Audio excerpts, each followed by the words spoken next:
Hey, you know what? I can't tell what goes in there.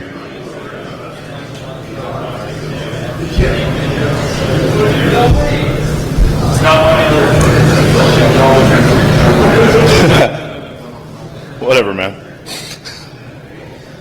All right, so, all right, let's go ahead and do the drawing real quick. Hey, Josh. Go ahead and, It's remarkable that any of you still want to drink today. I admire your persistence. So we've got Ben Doyle from Thales. Congratulations, Ben.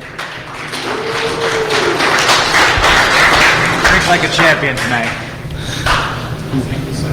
All right, there you go. All right, cool. Thanks, Josh. All right, so I'm Skip Duckwall. I work with Accuvant. This is Will Peteroy. He works with MSRC. And here at the bottom, we have this number 6.02 times 10 to the 23rd. So if anyone happens to know, I saw your hand first. Very good. Avogadro's number.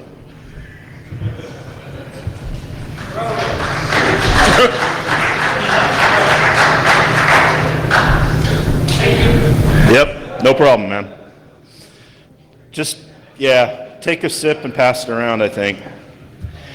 Anyway, we're here to talk about persistence. Loosely defined, it's access to an asset or a network that's long-term access. So compromise that continues throughout, many hours, days, potentially years, depending on what's going on. Something bad guys typically want. They want to come back. They want to visit your network. They want to mine everything they can out of it before moving on, seeing what else gets generated. And for a lot of pen testers, it's not really something that we deal with because most of our stuff is we're in and out. We're grabbing the boss's bourbon stash as quickly as possible, usually in a week or so. And then that's the end of our involvement. We write the report and move on to the next guy. So we haven't really seen anybody that's really talked about an overview of what persistent methods are out there. We wanted to talk about some of the tools of the trade that we've seen bad guys use and that other people use. And talking with some network defenders, noticed that there's been a number of people I've talked with that didn't really have a good grasp of what persistence was or various persistence methods that were out there. So that's kind of what we wanted to talk on. We really think this is both an offensive and a defensive talk because we think that there's probably things that pen testers can, if they're looking to prove a point, or it could be part of, something that you try to use on your engagements. I think that there's some stuff that hopefully people can use here. But we also want to point at it, look at it from a defender standpoint. What would it take to defend against what we've got? And then, what it takes to detect it as well. We're not going to go into a lot of great depth because this is the teach it track after all. But most of this stuff, there's copious amounts of research material that's available online. Look through forum archives, look through con talk archives, DEF CON archives. Just it's all out there. And if there's enough interest, we've thought about maybe starting up something that sort of starts cataloging individual methods in each one of our categories. Not sure if there's enough interest there for us to. There's a lot of stuff. So anyway. So in the spirit of keeping this kind of like easy to read, we're going with the stoplight thing. So low, medium, high, relative level of difficulty for offensive, defensive, and detective. So probably best used with an example. I'm probably not going to go over the difficulty levels in the top every time, but I'll start with it here. So from an offensive standpoint, well, first off, physical man in the middle. Attacker gains physical access to your building, workspace, whatever, plugs a device in between a computer on your network and the rest of the world. So pwn plug, rogue AP, something like that. From an offensive standpoint, you have to have physical access to the building, which may raise the bar beyond some people, but, other entities that are out there may have always wanted to visit your hometown. From a defensive standpoint, it really involves a user understanding everything that needs to be or should be under his desk. How many of your users can identify, a pwn plug on site? I've been on an assessment before where an APB was put out building-wide for a pwn plug. Here's a picture of what it looks like. Everyone go search their desks.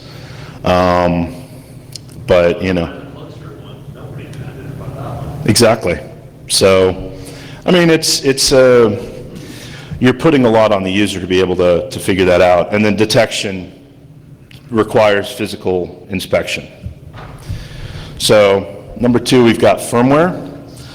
So an attacker gains access and either adds value to the firmware or gains access to the underlying OS. A lot of devices actually have a fully functioning Linux implementation under the hood, so if they can break out of the web app and access the underlying functionality, they can use Netcat or SSH or any number of other built-in Unix tools to do what they wanted to. So from an offensive standpoint, you either need to have the equipment and understand what's going on so you can reflash it, or you need to be able to gain access to the supply chain, or you need to know that the underlying is, a piece of Linux or something very similar and be able to break through the application to get to it. From a defensive standpoint, there really isn't any good way. We don't really have a good way to tell you that the firmware for every device you have is actually the right firmware. It's trusted from the supplier. So, you can't really trust a live checksum off the device itself, because if I own the device, I can modify the checksum on the fly. And detection, you might be able to pick up something with physical inspection, but realistically, you're not going to be able to pick it up. BIOS UEFI. There's real-world malware that uses this, modifies the MBR, partitions, the volume boot record. This is actively used in the real world by some very sophisticated pieces of banking malware. From an offensive standpoint, you have to really understand the boot process, which I don't think there's that many people in the world that truly understand everything that's going on from start to finish for some of the more complicated boot processes that are out there.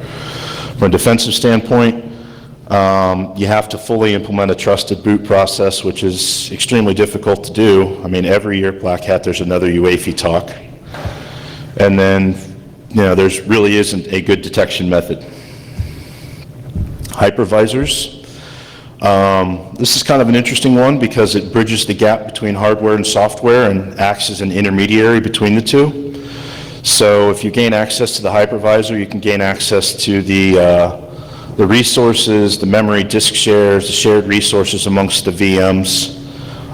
In some cases, you can run commands from the hypervisor itself that execute on the device from an offensive standpoint. From a defensive standpoint, really about the best thing you can do is patch, which is what it is. Once again, you don't really have anything that tells you the state of the hypervisor is good. It's just sort of trusted that it works because everything works. And same thing with detection. There's no really good detective capabilities for it. Windows registry is always fun. There's tons of places inside the Windows registry that run automatically. You can modify file associations. You can add debuggers to automatically run every time a process gets run. You can have triggers that fire off whenever certain conditions are met. And data can be written to the registry without creating files on the disk because the registry itself is virtualized when the machine boots. So you don't have a good disk-based capability. You have to look at the registry that's created for that user in memory to see what's being written to it. It's difficult to prevent because a lot of the auto runs are especially well documented, but because the user can modify their own registry and has their own settings for various things, they can overwrite it, and it becomes a very difficult problem to try to to try to figure out. Detection, because it's well documented, you can automate a lot of the detections for auto runs, startup folder, whatever, but it's painful. It's something that you have to spend a lot of time thinking about, and then it's fairly easy to do, but to scale it is going to require some effort. Startup scripts and folders. On Windows, you have the startup folder, you have the all-user startup folder, and then Unix has startup scripts. And the config levels run, or the files get run at different config levels. And from an offensive standpoint, if you gain admin access to the box, you can add stuff to the startup folders or to modify the scripts. From a defensive standpoint, it's extremely well documented, so very few places to go look. So it's fairly easy to look for it. But detective capabilities is kind of difficult just from a having to watch for files getting modified and keeping track of file integrity monitoring or something like that. It's really easy to detect if you know that a machine is compromised, that something is wrong, but if you have hundreds of machines on your network and you have to go look individually at each one, it gets kind of painful. Drivers and kernel modules. Attacker gains access and modifies or adds value to the kernel. From an offensive standpoint, at least on the Windows side, this requires a fair amount of skill. It's easy to create a module. It's hard to keep it running. It's hard to keep the kernel from blue screening unless you understand everything that's going on, which is difficult to do in a kind of a black box situation. On the Linux side, it's a little easier to at least debug because you have all the source code for the kernel to play with. From a defensive standpoint, the kernel's what you trust. So you can't really trust anything once the kernel's popped.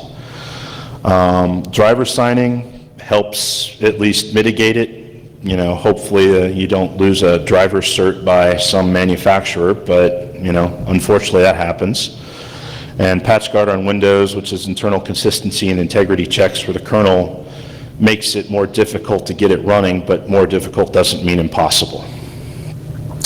And then detection is, very difficult to do because you're not normally allowed access to see what the kernel is running, at least on the Windows side. On the Linux side, you can do an ls mod, but there's any number of ways to get around having your kernel module show up. So once it's already there and in the kernel, it's really hard to actually see that something is wrong. Passwords. It's how users attain persistence on your network. So they're very portable. Many people use lousy passwords. I think we all know that.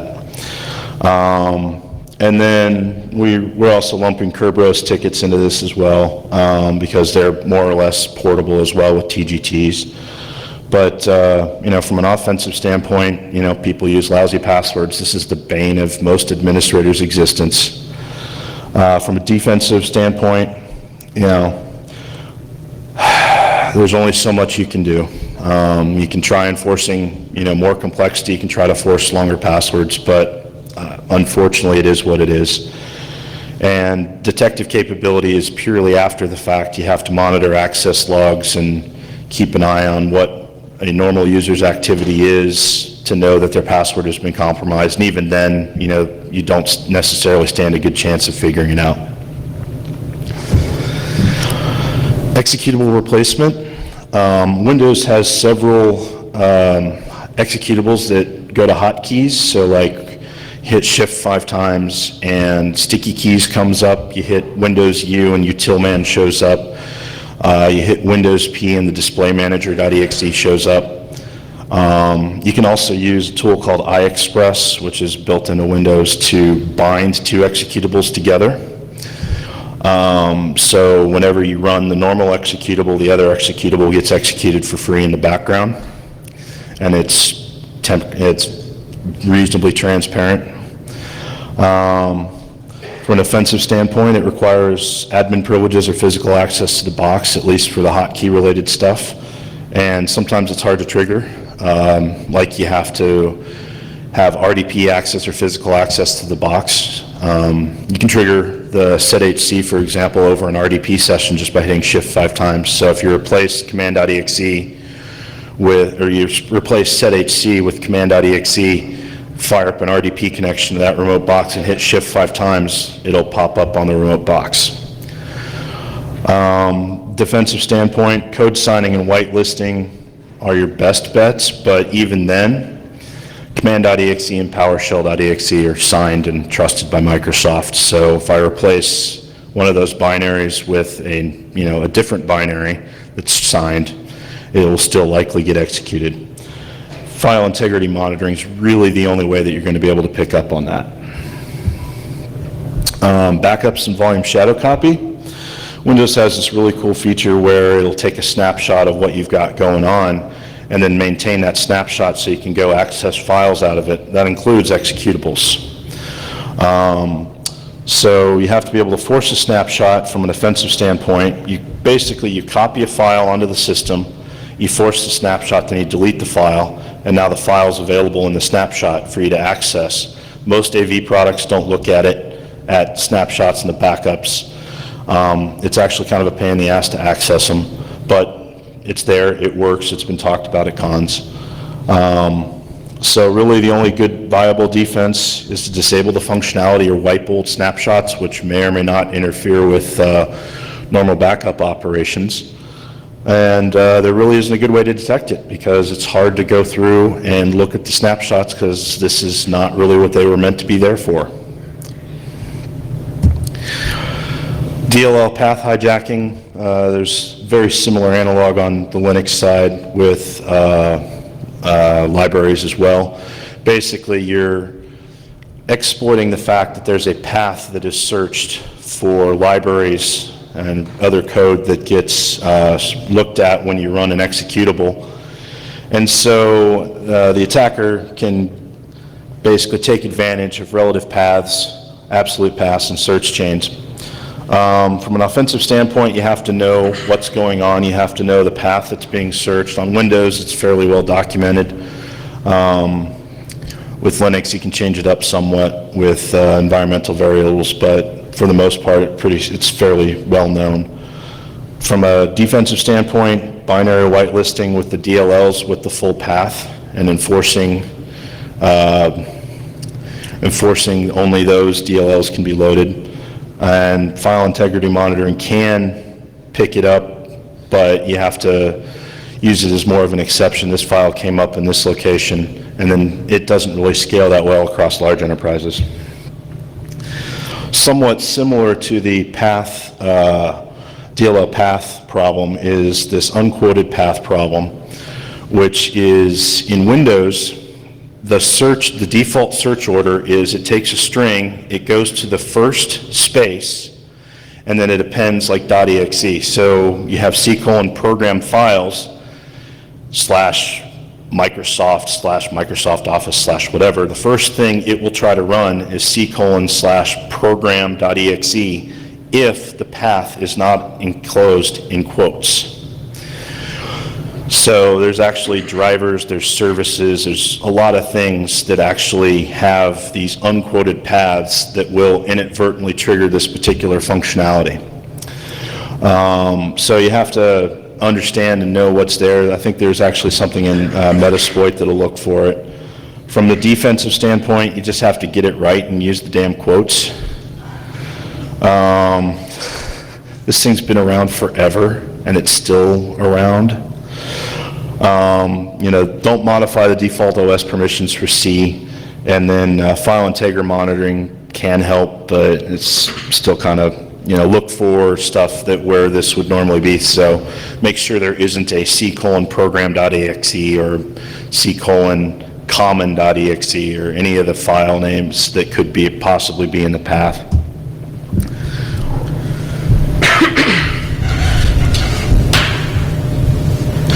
All right, so this slide is really more about persistence techniques that are not really standard. So like we put Trojans up there, but it's not just an executable that could be up there. Like Trojans in the sense of the slide, we're really talking about document file formats, possibly macros in certain document file formats. Really just anywhere where you can have something that looks legitimate, runs, but also there's value added there in that actual startup.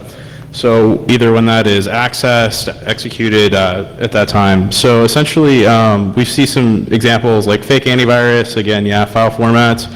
As far as defense, you can do application whitelisting. However, essentially, like if it's part of the normal functionality of the document file format or part of the normal functionality of the program, and that's really where the backdoor is, the whitelisting is not really going to help there. As far as detection goes, file integrity monitoring, if you can notice when something new is added to the system, there's a chance of detecting it there. Memory resident code execution is something that we're seeing a lot more of these days. It's essentially where an attacker just directly loads their code into memory. You can do that with Rundle32, you can do that with load library, create remote thread.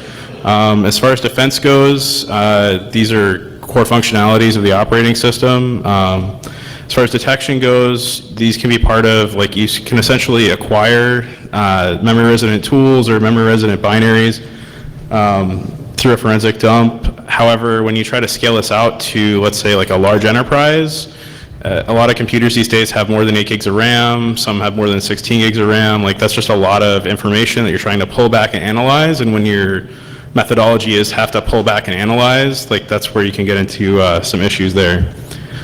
Services are a classic persistence method because it's how a lot of operating systems maintain persistence. It's a long-term process that's going to be running, and a lot of these are started either like on an event, so like on boot, or triggered by another event, which make them a natural, essentially a natural area for an attacker to put persistence because it's a built-in functionality.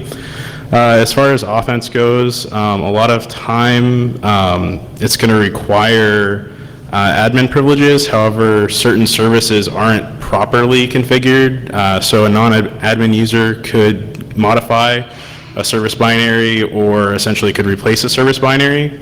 As far as defense goes, if you require digital signatures or whitelisting or prevent these kinds of modifications, that would be a good defensive measure. As far as detection goes, services are actually fairly noisy when they start up, restart, stop, fail. This would be kind of one of those areas where you could maybe see an adversary toying with this or changing settings, and you might be able to catch them there. Scheduled jobs are kind of like services, except for essentially you're setting when you want the event to fire. So scheduled tasks, either through like SCTAS or cron, depending on the operating system or platform. As far as offense goes, to run administrative code, you're probably going to need administrative privileges to schedule that task. As far as defense goes, you could disable scheduled tasks or jobs. And as far as detection goes, it's really not super easy. We took a look, we opened up a Windows 7 box, and we decided to take a look at here's all of the scheduled tasks that exist on the system. I looked at Skip, I asked Skip, hey, do you know every single one of these and what it does? And then he looked at me and asked me the same question. So we're going to go ahead and say this isn't easy. So this one's really interesting, MOF files, so it's a managed object format. Essentially, if you speak sim, this is a directory that's trawled and then code gets executed based off of the files that are in this directory. The directory is right up there. As far as defense goes, there's not really a great method for defending against this. As far as detection goes, not really a great method here either. However, if you're seeing modifications in this directory or new files show up, that's probably a pretty good indicator that something funky might be happening. So we put no good method, but again, like this is an opportunity for file integrity monitoring. We put maybe because scaling these kinds of detection measures can be really tricky. So as far as persistence goes, I put the inner tubes here, like the web. Essentially, if an attacker has access to modify a website, like a landing portal or something else, that's going to get accessed when a user, let's say it's the home page when you open up your browser, essentially you don't necessarily need persistence to be at the level of the operating system. If persistence is like, if all the information that I need is in the browser, or if I simply just, if JavaScript is good enough, like in this day and age with so much information being in the applications, really, I think this is a very valid persistence technique. As far as offense goes, you can either modify or set up custom web servers. As far as defense goes, you could possibly do URL whitelisting or monitoring. And then you're going to want to be able to detect the URLs that your users are visiting or monitor changes. So if you have a trusted internal portal and that gets changed, like that's going to be a really good trigger for making sure that something bad's not happening there. DNS is a really interesting persistence mechanism. You see it a lot on the level of like one host, which is very different than, let's say, DNS persistence at the level of an enterprise. So I mean, if I can go ahead and add records to an enterprise, like this could be a very, very bad day for everybody. Whereas if I'm just modifying the host files on a single host, like definitely could be obnoxious. I mean, some of the stuff you're going to see more like on a red team, on an assessment, an exercise, something like that. But it's definitely a valid way of modifying the system to enable persistence. As far as defense goes, you've got to be able to control where your clients get DNS from. It can be very hard because DNS is by default a plain text unauthenticated protocol. As far as detection goes, you could do FIM on the scale of one single system, just looking for modifications of the host file. Or you could do integrity monitoring for DNS records, because essentially it's just a mapping. So if you see the names start to get mapped to different numbers, although with load balancing, that'd be problematic. So this is one of my personal favorites. My first job in IT, I learned what elf bowling was.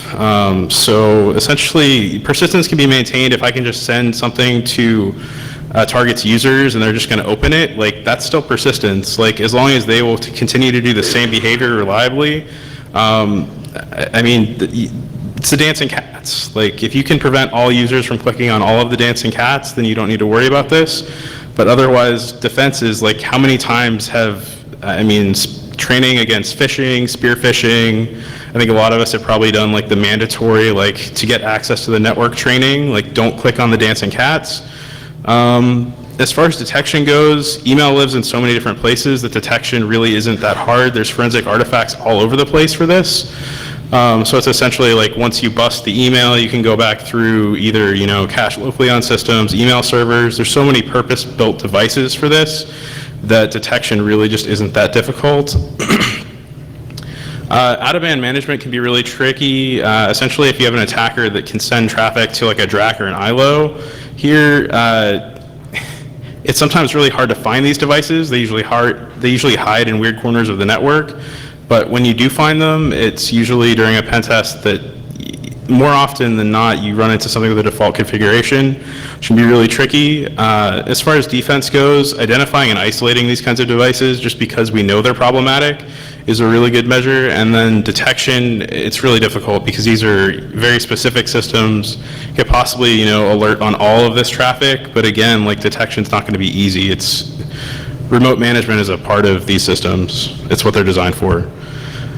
So re-exploitation, I think, is the persistence mechanism that people often forget about.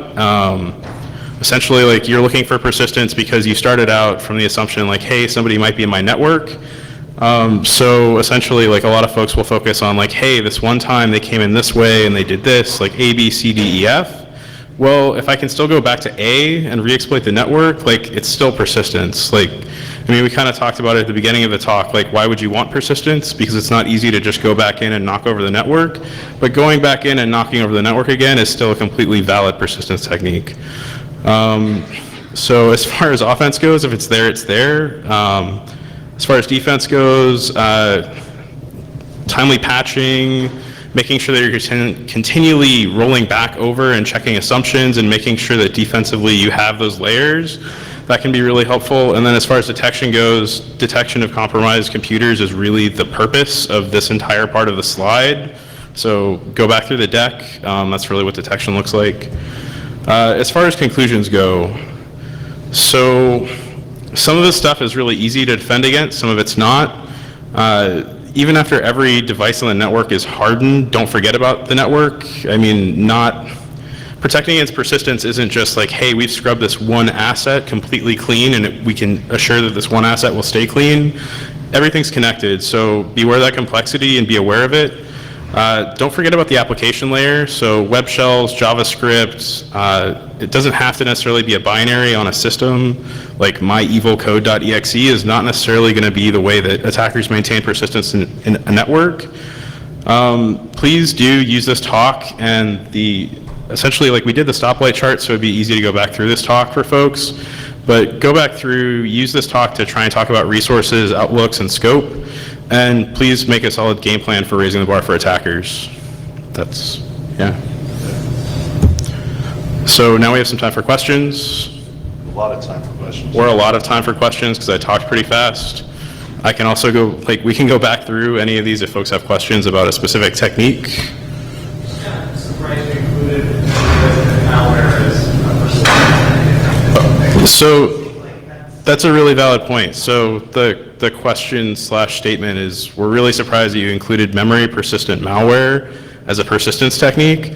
So again, persistence is about being in place for a period of time. So like, let's say that I'm on a domain controller, I can persist on a domain controller that might not get rebooted for 3 to 5 to 6 to however many months at a time. So it was really just talking about, like, a lot of the goal in the talk was to try and challenge assumptions about persistence. So yeah, like, I asked the same question, but ultimately, like, when we just rack stack everything, we continue to include it because, yeah, for a system that doesn't get rebooted, like, just running in memory is a totally valid way to persist. So it might help if you think of it more on the level of like a backdoor. So like, if I run my backdoor code and I don't want it sitting there on disk, I can just hang out in memory. And I've actually seen a domain controller that hadn't been rebooted in 4 years. So if someone started something on that 3.5 years ago, it's still there. They considered it too fragile to touch, too fragile to patch, too fragile to reboot.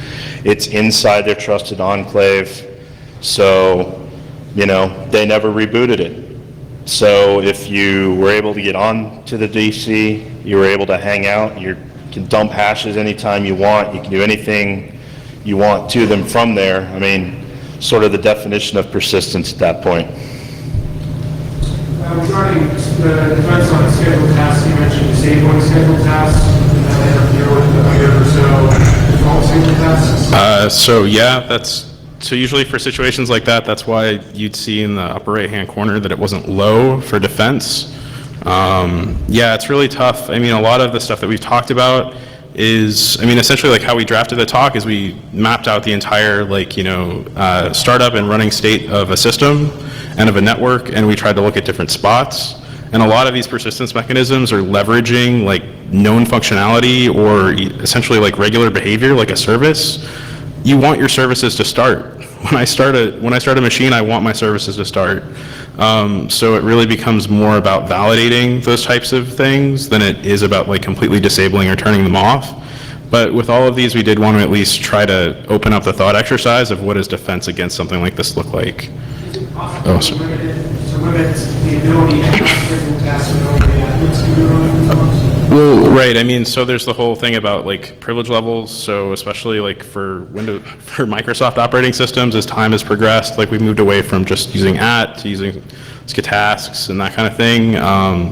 So yeah, there's definitely stuff that you can do to try and control like what level things are persisted in. But I mean, like the startup folder, like if I don't have privileges or permissions to write to or modify certain other operating system components, and I just want to be like persistent across power cycles, like it really like, so it's about what kind of persistence you want also. So if that made sense. So validation and then understanding kind of different impacts.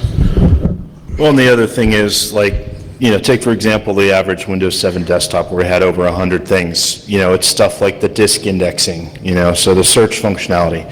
You know, if you actually disable SCH, if you actually fully disabled the task scheduler, what would break? You know, have you tried it? You know, is there some critical piece of functionality, you know? And, you know, a lot of them may be scheduling an auto update for Java. I mean, there's any number of hundreds of things that this thing is doing in the background that the average person doesn't know about. So maybe you just disable it, see what happens. You know, like Will said, it's meant to be sort of a thought exercise to look at why can't you do it rather than why shouldn't you, you know? So anyway. Back to like firmware and BIOS, et cetera, basically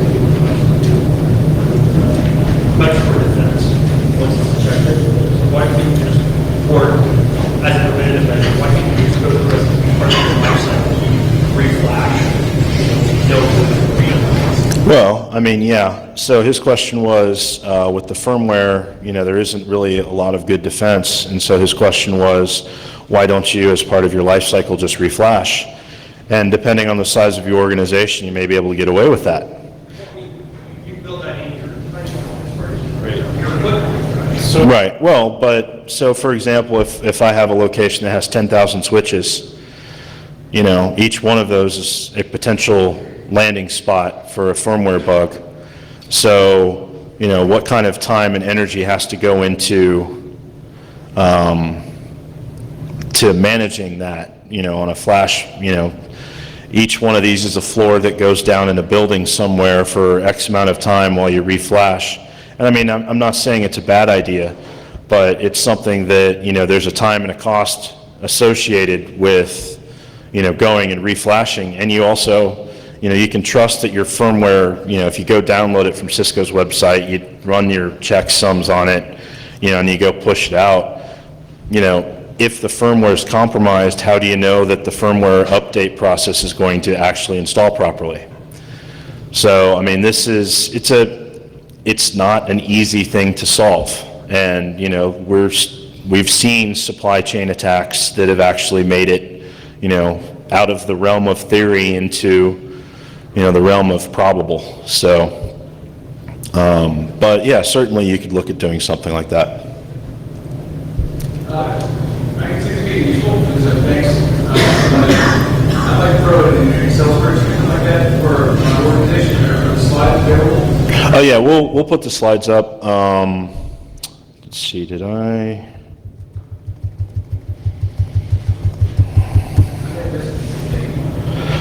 Yeah, I didn't put my Twitter on here. I'm at passing the hash.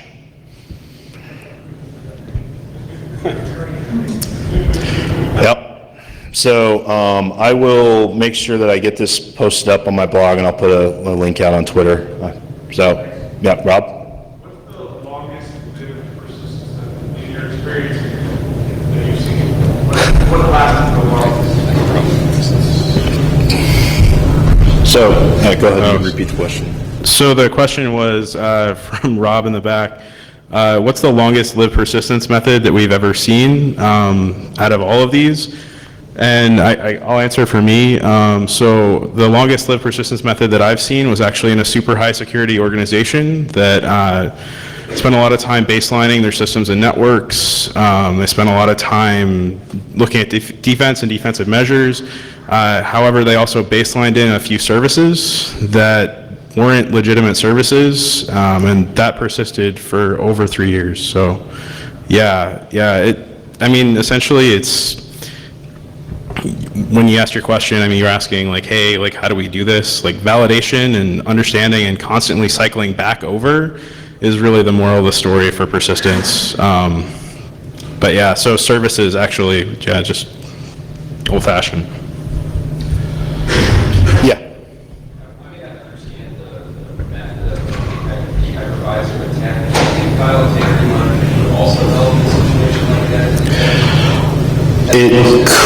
So your question is, for the hypervisor, could file integrity monitoring help at all in that situation? The problem is that you're operating at the hypervisor level.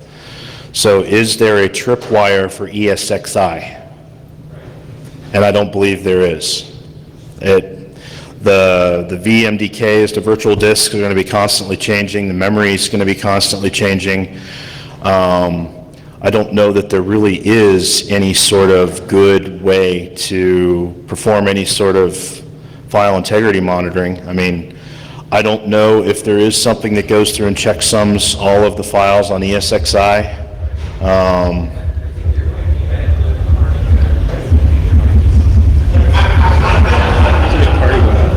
Yeah, apparently we're missing out.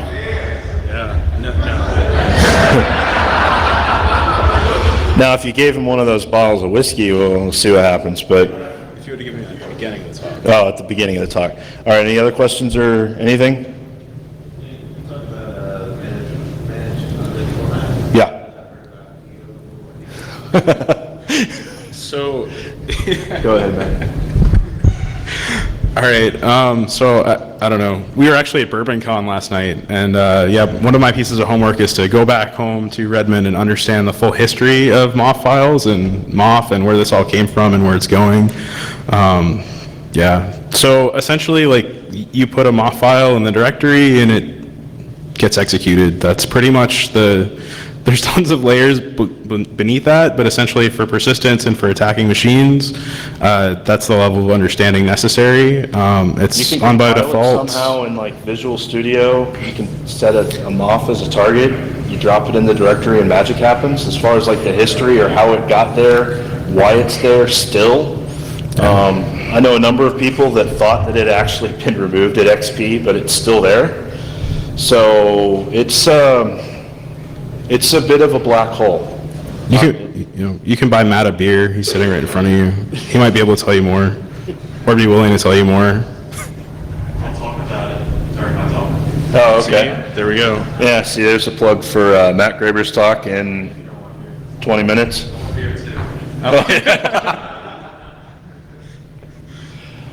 All right, any other questions?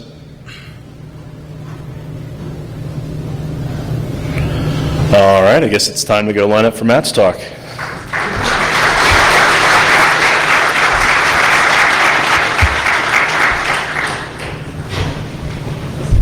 I was trying to get